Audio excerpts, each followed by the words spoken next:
दोस्तों, हम सभी अपने जीवन में तरह तरह की परेशानियों का सामना कर रहे हैं और इन सभी परेशानियों का समाधान ढूंढने के लिए हम यहाँ वहां भागते रहते हैं ताकि हमें कहीं से कोई ऐसा उपाय मिल जाए जिससे हम अपनी समस्या का समाधान कर सकें। हम हर किसी से उम्मीद लगाते हैं कि वो हमारी परेशानी में हमारा साथ देगा, किंतु ऐसा होता नहीं और हमारी उम्मीद आखिरकार टूट ही जाती है। और तब हमारी जो बची कुछ खुशियां हैं वह भी हमसे दूर चली जाती हैं। हम उन खुशियों को पाने के लिए तरह तरह के उपाय अपनाते हैं, तरह तरह की तरकीबें लगाते हैं, परंतु वह खुशी है कि वापस आने का नाम ही नहीं लेती। बहुत समय पहले की बात है, एक नगर में एक गरीब व्यक्ति रहता था। उसके परिवार में उसकी पत्नी, उसका एक नवजात बच्चा, उसके माता और पिता रहते थे। वह बहुत ही गरीब था और उसका घर बहुत मुश्किल से चल पा रहा था। वह हर रोज मजदूरी करने के लिए बाहर जाता। कभी उसे दिहाड़ी पर काम मिल जाता तो कभी नहीं। वह व्यक्ति पहले से ही बहुत परेशान था और तभी एक दिन अचानक उसकी मां की तबीयत बहुत खराब हो गई। और तब उस व्यक्ति को यह समझ में आया कि आखिर उसके दुखों का कारण है क्या। उसे यह अच्छी तरह से समझ में आ चुका था कि उसके पास इतने पैसे नहीं हैं कि वह अपनी मां का इलाज करवा सके। उसके मन में यह बात बैठ गई थी कि अगर खुश होना है, अगर जीवन को खुशहाली तौर पर बिताना है, तो पैसा तो चाहिए ही। और तब उसने यह तय किया कि वह जल्द ही एक ऐसा रास्ता निकालेगा जिससे वह जल्द से जल्द अमीर बन सके, जल्द से जल्द बेहद पैसा कमा सके। वह इसी सोच के साथ यहां वहां घूमता रहा। उसने तरह तरह के कामों की तलाश की, लेकिन उसे ऐसा कोई काम नहीं मिला जिससे वह जल्द से जल्द अमीर बन सके, जल्द से जल्द ज्यादा से ज्यादा पैसा कमा सके। एक दिन निराश होकर वह जंगल के रास्ते से घर लौट रहा था। तभी उसने देखा कि एक व्यक्ति एक महिला को लूट रहा है। वह उससे उसका सारा धन छीन रहा है। यह देखकर वह व्यक्ति वहीं पर स्तब्ध खड़ा रह गया और वह युवक उस लुटेरे को देखता रह गया। किस प्रकार वह लुटेरा उस औरत से उसके स्वर्ण के आभूषण छीन रहा था। यह देखकर उस व्यक्ति के मन में ख्याल आया, यदि मैं भी यही कार्य करूं तो मेरे पास भी बहुत जल्द बहुत पैसा होगा और मैं भी बहुत जल्द अमीर बन जाऊंगा। यह सोचकर वह बहुत प्रसन्न हुआ और अगले दिन से ही उसने यह कार्य करना भी शुरू कर दिया। वह जंगल के रास्ते आने जाने वाले यात्रियों को लूटने लगा और ऐसा करने से देखते ही देखते उसके पास अधिक धन दौलत इकट्ठा होने लगी। उसके घर की स्थिति भी अब सुधरने लगी। पहले वह युवक 2 वक्त की रोटी के लिए दिन रात मेहनत किया करता था, लेकिन अब वह अपने जीवन में बड़े बड़े सपने देखने लगा है। उसने अपना एक बड़ा घर बनवाया, अच्छे कपड़े पहनने लगा, अच्छा खाना पीना सब कुछ उसके पास था। यह सब देखकर वह व्यक्ति बहुत खुश था कि आखिरकार उसने अपने जीवन में वो खुशियां पा ही ली जिसकी वह चाहत रखता था। देखते ही देखते समय बीतने लगा और समय के साथ साथ उसके घर में लड़ाई झगड़े भी बढ़ने लगे थे। उसकी मां और उसकी पत्नी के बीच में हर रोज किसी न किसी बात को लेकर बहस हो ही जाती। छोटी छोटी बातों को लेकर वे लोग आपस में लड़ने और झगड़ने लग जाते। इसी प्रकार छोटी छोटी बातें बड़े बड़े झगड़ों का कारण बन जाया करती। इसी प्रकार हम भी अपना जीवन जी रहे हैं। हम भी बहुत छोटी छोटी बातों को लेकर लड़ पड़ते हैं, झगड़ पड़ते हैं और इससे यह पता चलता है कि हम किस कदर बेहोश हैं। हम अपने जीवन को जागरूक होकर नहीं जीना चाहते। यदि हम जागरूक होकर अपना जीवन जिएं तो हमें ये अच्छी तरह से पता चल जाएगा कि जीवन बहुत छोटा सा है और इसे हमें खुशी खुशी जीना चाहिए। हम अपने जीवन में खुशियां चाहते हैं और खुशियों की तलाश करते रहते हैं, लेकिन कैसे? खुद दुखी होकर। और जो व्यक्ति पहले से ही दुखी है उसे भला खुशियां क्यों मिलेंगी? और ऐसा व्यक्ति दूसरों को और दे भी क्या सकता है? ठीक इसी प्रकार उस व्यक्ति के जीवन से भी खुशियां अब दूर चली गई थी। वह सबको यह समझा समझा कर थक गया था कि इन छोटी छोटी बातों में आखिर क्या रखा है। इन बातों के लिए झगड़ कर आखिर आप लोगों को क्या मिल जाएगा? पर कोई भी उसकी बात समझ नहीं रहा था। एक दिन सुबह सुबह उसकी माता और उसकी पत्नी में अचानक यूं ही लड़ाई हो गई। दोनों आपस में झगड़ा करने लगे और यह देखकर वो बहुत दुखी हो गया और क्रोधित होकर घर से निकल गया। वह एक मार्ग से आगे जा रहा था कि तभी उसके मन में एक ख्याल आया। उसने खुद से यह सवाल किया कि मैंने ये सब क्यों किया, किसके लिए किया? जिनके लिए मैंने इतनी मेहनत की, आज वही लोग घर में लड़ रहे हैं, झगड़ रहे हैं। ये जो धन दौलत मैंने इकट्ठी की है, आखिर इनका क्या फायदा? जब इस धन दौलत से मुझे खुशियां नहीं मिल सकती, तो आखिर इसके पीछे भागने का क्या मतलब? धन दौलत में खुशियां नहीं है। इससे ज्यादा खुशी तो तब थी जब मेरे पास कुछ नहीं था, मैं गरीब था। कम से कम मेरा परिवार हमेशा खुश तो रहता था। यह सोचकर उसने तय किया कि आज से वह कभी किसी को नहीं लूटेगा और आज से वह इस लूटपाट के कार्य को बंद कर देगा। और उसने ऐसा ही किया। अब वह कभी किसी को परेशान नहीं करता था, ना ही कभी किसी को लूटता था। वह हमेशा घर पर बैठा रहता और धीरे धीरे, देखते ही देखते धन की कमी होनी शुरू हो गई। यहां तक कि उसका घर का सारा सामान भी अब बिकने लगा था। किंतु अभी उस गरीब व्यक्ति के मन में यह विश्वास था कि सब कुछ पहले जैसा हो जाएगा। लेकिन देखते ही देखते उसके घर के हालात बद से बदतर होने लगे।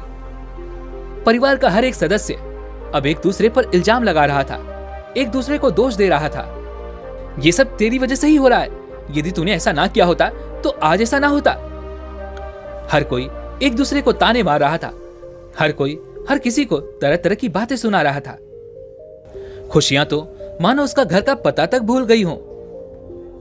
और बहुत दिनों के बाद भी जब सब कुछ सही नहीं हुआ, तब वह व्यक्ति परेशान होकर घर से बाहर निकला ताकि वह 2 पल खुशी और सुकून के साथ बिता सके। और देखते ही देखते उसके मन में तरह तरह के विचार चलने लगे। वह यह सोचने लगा कि यदि मैं घर से दूर रहूंगा तो शायद मेरी खुशियां वापस लौट आएंगी और मुझे सुकून भी मिलेगा। यही सोचकर वह कुछ दिनों के लिए घर से दूर रहने लगा। कुछ दिन तो उसे बहुत अच्छा लगा, मन को बहुत शांति मिली। लेकिन उसके बाद अचानक वह फिर से दुख में चला गया। उसके मन में तरह तरह के विचार उत्पन्न होने लगे। एक दिन एक पेड़ के नीचे बैठकर वह यह सोच रहा था, मुझे लगता है कि घर पे अब सब कुछ ठीक हो चुका होगा। अब मुझे घर चले जाना चाहिए। वैसे भी मेरी माँ, मेरे पिताजी और मेरी पत्नी मेरी चिंता कर रहे होंगे। वो मुझे न जाने कहां कहां ढूंढ रहे होंगे। मुझे तो लगता है कि सबको अपनी गलती का एहसास हो चुका होगा, इसलिए मुझे वापस घर चले जाना चाहिए। यह सोचकर वह अपने घर की ओर चल देता है। और जैसे ही वह अपने घर के करीब पहुंचता है, तभी उसे एक बार फिर से लड़ाई झगड़ों की आवाज सुनाई देने लगती है। वे सभी आपस में लड़ते हुए एक दूसरे से कह रहे थे, उसके चले जाने का कारण तू ही है, तेरे ही कारण ये सब हुआ है। इसी प्रकार वे सभी एक दूसरे पर यही इल्जाम लगा रहे थे, एक दूसरे को दोष दे रहे थे। लेकिन किसी को भी उस व्यक्ति को ढूंढने की चिंता या फिक्र नहीं थी, बल्कि उन लोगों को इस बात की चिंता थी कि वह किसकी वजह से गया। यह सुनकर उस व्यक्ति का दिल मानो टूट सा गया। वह भीतर ही भीतर पूरी तरह से निराश हो गया। और तभी उसकी नजर अपने छोटे बच्चे पर पड़ी, जो अपने छोटे छोटे पैरों से यहां वहां भाग रहा था और खेल रहा था, मुस्कुरा रहा था। एक वही था जो वहां पर पूरी तरह से खुश था। उसे उन सब की बातों से कोई लेना देना नहीं था। वह तो बहुत छोटा सा था। अपने बच्चे को इस तरह से देखकर उसका मन पिघल गया। उसकी आंखों में आंसू आ गए। उसने सोचा कि एक बार जाकर उसे गले लगा लेता हूं। मैं इतने दिनों से उससे दूर था, कम से कम गले लगाने से मेरे मन की प्यास बुझ जाएगी। लेकिन जैसे तैसे उसने खुद को संभाला और रोता हुआ वहां से वापस लौट गया। और अब उसने ये निश्चय कर लिया था कि वह घर तभी लौटेगा जब उसे सच में खुशियां मिल जाएंगी। वह खुशी की तलाश में यहां वहां भटकता रहा, लेकिन उसे खुशी कहीं नहीं मिली। एक दिन उसने महात्मा बुद्ध के बारे में सुना और तब उसके मन को बड़ी राहत मिली। उसने महात्मा बुद्ध के बारे में पहले भी बहुत कुछ सुन रखा था। वह जानता था कि महात्मा बुद्ध सभी के प्रश्नों का उत्तर देते हैं, वो सभी की समस्याओं का समाधान करते हैं, जिस कारण उस व्यक्ति के मन में आशा की एक किरण जाग उठी। उसने तय किया कि वो महात्मा बुद्ध से अवश्य मिलेगा। और उसने अगले दिन ही अपनी यात्रा प्रारंभ कर दी। और एक लंबी यात्रा के बाद आखिरकार वह महात्मा बुद्ध के पास जा पहुंचा। और वह युवक महात्मा बुद्ध से कहता है, हे बुद्ध, मैंने सुना है आप सभी की समस्याओं का समाधान करते हैं। आप कभी किसी को खाली हाथ नहीं जाने देते। मेरी भी एक समस्या है। क्या आप मुझे बता सकते हैं कि आखिर यह खुशी कहां मिलती है? मैं अपने परिवार के लिए खुशी ले जाना चाहता हूं। मैंने खुशी की तलाश कहां कहां नहीं की।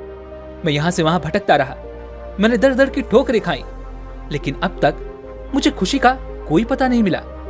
एक अरसा बीत चुका है। मेरे घर में हर रोज झगड़े ही होते हैं। खुशी का तो मानो नामो निशान नहीं है। महात्मा बुद्ध ने उस युवक की सारी बातें ध्यानपूर्वक सुनी और उसके बाद वह उस युवक से कहते हैं, भंते, मेरी भी एक चीज खो गई है। अगर तुम उसे मुझे खोजने में मेरी मदद करोगे तो मैं तुम्हारी खुशियों को अवश्य ही तुम्हें खोज कर दे दूंगा। इस पर वह युवक महात्मा बुद्ध से कहता है, हे बुद्ध, बताइए वो कौन सी चीज थी? मैं उसे ढूंढ कर ला दूंगा। इस पर महात्मा बुद्ध कहते हैं, भंते, एक छोटे से बच्चे ने मुझे एक छोटा सा सफेद पत्थर दिया था और वह पत्थर उस बच्ची को बहुत प्यारा था और उसने अपनी सबसे प्यारी चीज मुझे भेंट की थी और वह मेरे लिए बहुत कीमती था। लेकिन देखो, मेरी अज्ञानतावश मैंने उसे खो दिया। अब मैं उस पत्थर को कहां खोजूं? तभी वह युवक महात्मा बुद्ध से कहता है, हे बुद्ध, बताइए आपने आखिरी बार वो पत्थर कहां देखा था? इसका जवाब देते हुए महात्मा बुद्ध कहते हैं, भंते, जब मैं उस पेड़ के नीचे बैठा था तब मैंने उसे आखिरी बार देखा था और उसके बाद वह पत्थर न जाने कहां चला गया। महात्मा बुद्ध के मुख से यह सुनकर वह युवक तुरंत ही भागा भागा उस पेड़ के नीचे जा पहुंचा और वहां पर उस सफेद पत्थर की तलाश करने लगा। तभी महात्मा बुद्ध ने उसे रोकते हुए कहा, भंते, भले ही मैंने वह पत्थर उस पेड़ के नीचे खोया हो, लेकिन तुम्हें वह पत्थर उस पेड़ के नीचे नहीं खोजना है।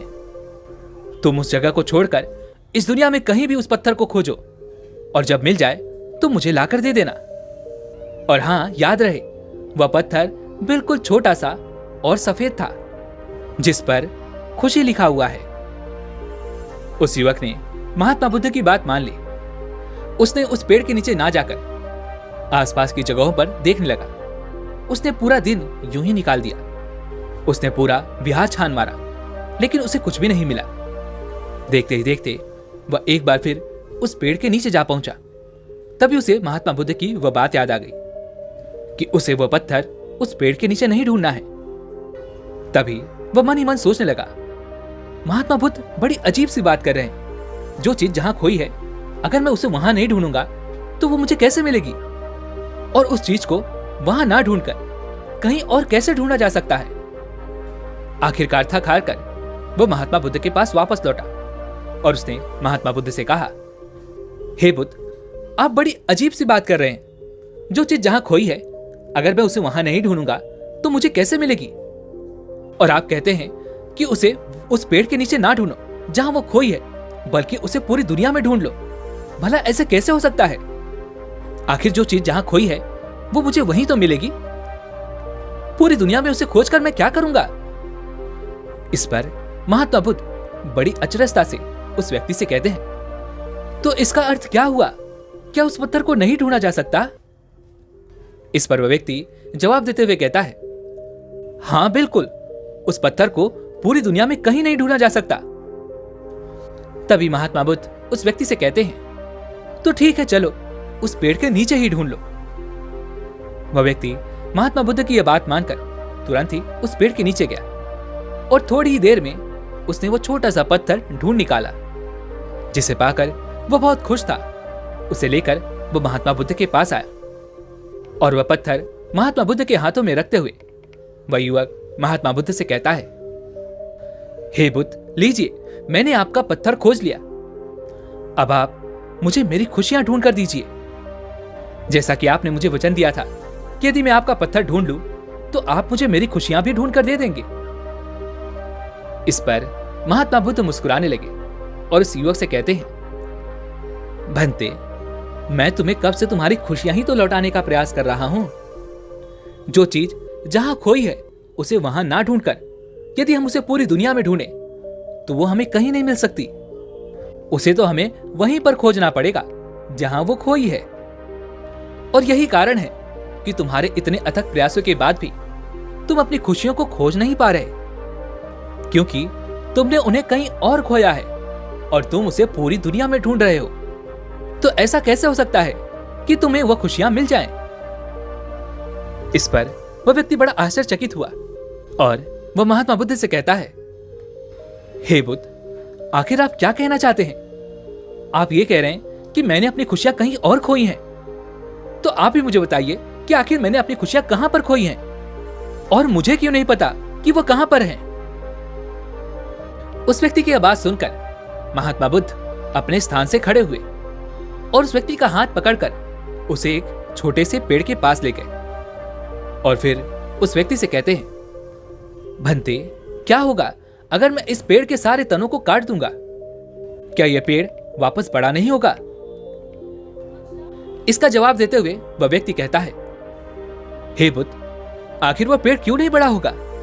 उसकी शाखाएं बिल्कुल सही सलामत हैं और ऐसे में यदि उसे पानी और खाद फिर से मिलेगी तो वह पेड़ फिर से एक बार बड़ा हो जाएगा।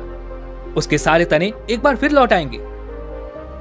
तभी महात्मा बुद्ध उस व्यक्ति से कहते हैं, तो इसका अर्थ क्या हुआ?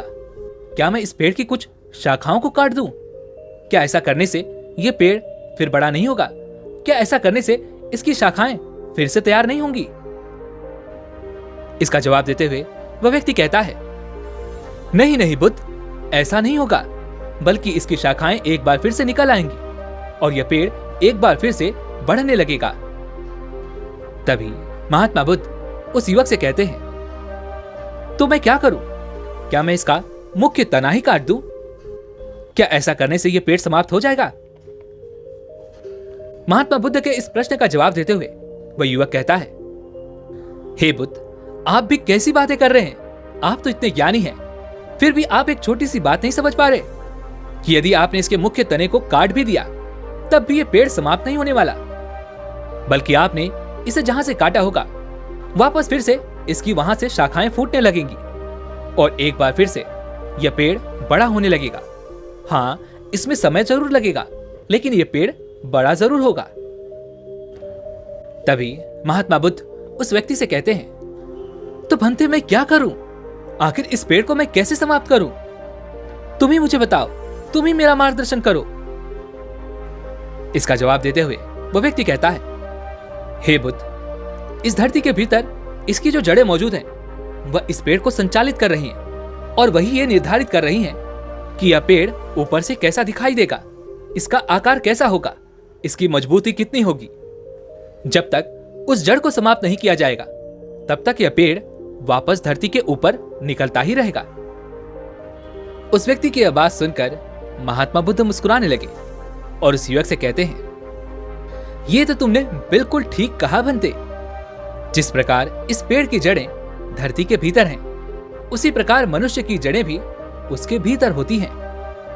यदि उसे बाहर कोई भावना नहीं दिखाई दे रही तो इसका अर्थ यह है कि उसकी जड़ों में ही कोई कमी है। अर्थात जिस प्रकार तुम खुशियां बाहर ढूंढ रहे हो और वह तुम्हें नहीं मिल रही, और मिलेंगी भी कैसे, क्योंकि वह तो तुम्हारे भीतर है। जब तक तुम भीतर से खुश नहीं रहोगे तब तक बाहर किसी भी चीज में तुम्हें आनंद नहीं मिलेगा, तब तक बाहर की किसी भी चीज में तुम्हें वह खुशी नहीं मिलेगी। महात्मा बुद्ध की यह बात सुनकर वह व्यक्ति महात्मा बुद्ध से कहता है, हे बुद्ध, आप सत्य कहते हैं, लेकिन बाहर के हालात, बाहर के वातावरण हमारी खुशियां हमसे छीन लेते हैं। ऐसे में हम क्या करें? इस पर महात्मा बुद्ध जवाब देते हुए कहते हैं, भंते, ये सब तुम्हारा भ्रम है। इस पेड़ को देखो, एक समय ऐसा भी आता है जब इस पेड़ के सारे पत्ते गिर जाते हैं, और फिर एक और समय आता है जब इस पेड़ पर हरे भरे नए पत्ते आते हैं, और यह प्रक्रिया निरंतर चलती रहती है। और इससे तुम ये समझ सकते हो कि बाहर की स्थितियां केवल कुछ समय के लिए परिवर्तित जरूर होती हैं, पर वह भीतर की उस शक्ति को, वह भीतर की उस परिस्थिति को बाहर आने से रोक नहीं सकती। सच्ची खुशी तुम्हारे भीतर ही है। फिर चाहे परिस्थितियां कैसी भी क्यों ना हो, चाहे तुम पर दुखों का पहाड़ ही क्यों ना टूट पड़ा हो, तुम उन परिस्थितियों में खुशियां ढूंढ ही लोगे। तुम्हारे चारों तरफ खुशियां ही खुशियां हैं। केवल अपने भीतर झांको, अपने अंतरात्मा में अपनी खुशी को ढूंढो, वह तुम्हें वहीं मिलेगी। इस पर वो व्यक्ति महात्मा बुद्ध से कहता है, हे बुद्ध, आप जो कह रहे हैं वो बिल्कुल सत्य है, लेकिन मैं अपनी अंतरात्मा में खुशी कैसे ढूंढ सकता हूं? मुझे तो अपने भीतर उतरना आता ही नहीं। इसका जवाब देते हुए महात्मा बुद्ध उस व्यक्ति से कहते हैं, भंते, जब तुम किसी को लड़ते या झगड़ते हुए देखते हो तो तुम्हें कैसा लगता है? इसका जवाब देते हुए वह युवक कहता है, हे बुद्ध, मुझे बहुत बुरा लगता है। मेरा मन करता है कि मैं वहां से कहीं दूर चला जाऊं। तभी महात्मा बुद्ध उस व्यक्ति से एक और प्रश्न करते हुए कहते हैं, अच्छा, जब तुम किसी को प्रेम भरी बातें करते हुए देखते हो तब तुम्हें कैसा लगता है?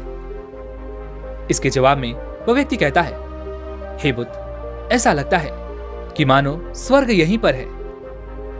तभी महात्मा बुद्ध उस व्यक्ति से कहते हैं, भंते, यही तो कारण है जो तुम्हारे अंतर मन में परिवर्तन ला रहा है।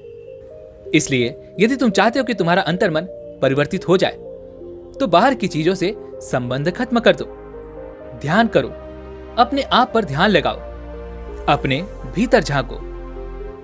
बाहर की चीजों को यूं ही छोड़ दो। बाहर की चीजों से यदि सहायता लेनी है तो ऐसी संगत करो जो तुम्हें तुम्हारे भीतर झांकने में मदद करे, ध्यान करने में तुम्हारी मदद करे, तुम्हारे भीतर उतरने में वो तुम्हारी सहायता कर सके। अच्छे लोगों और अच्छे विचारों की तरफ आगे बढ़ो। भूतकाल में जो हो चुका उसे छोड़ दो। इतना कहकर महात्मा बुद्ध शांत हो गए और वह युवक महात्मा बुद्ध के हर एक उपदेश का पालन करना शुरू करता है और देखते ही देखते केवल कुछ ही दिनों में उसका मन शांत होने लगता है।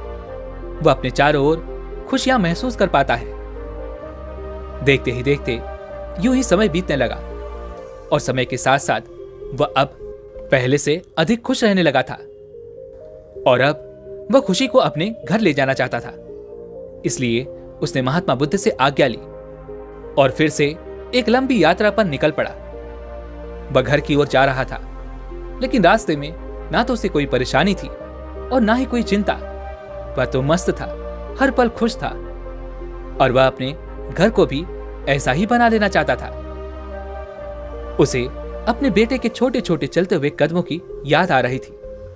वह सोच रहा था कि घर जाकर उसे गले लगा लूंगा।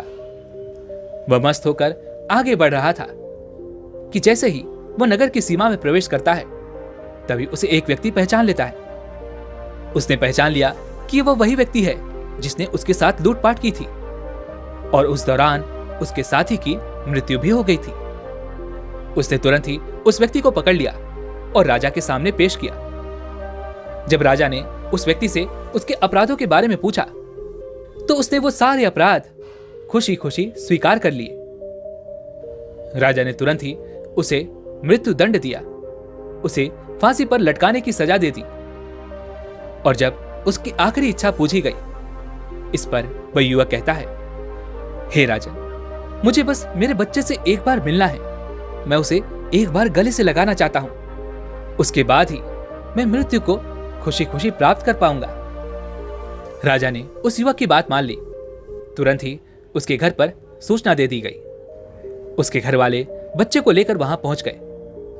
उसके सभी परिवार वाले रो रहे थे, बिलख रहे थे, लेकिन वह खुश था। उसने अपने बच्चे को देखा और उसने तुरंत ही उसे उठाकर गले लगा लिया और उसे चूमने लगा।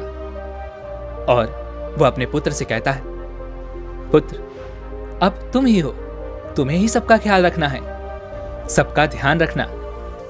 तभी वह बच्चा रोते हुए अपने पिता से कहता है, पिताजी, आप कहां थे? मैं आपको कितने दिनों से ढूंढ रहा था, मैं आपका इंतजार कर रहा था, लेकिन आप मुझसे मिलने कभी नहीं आए।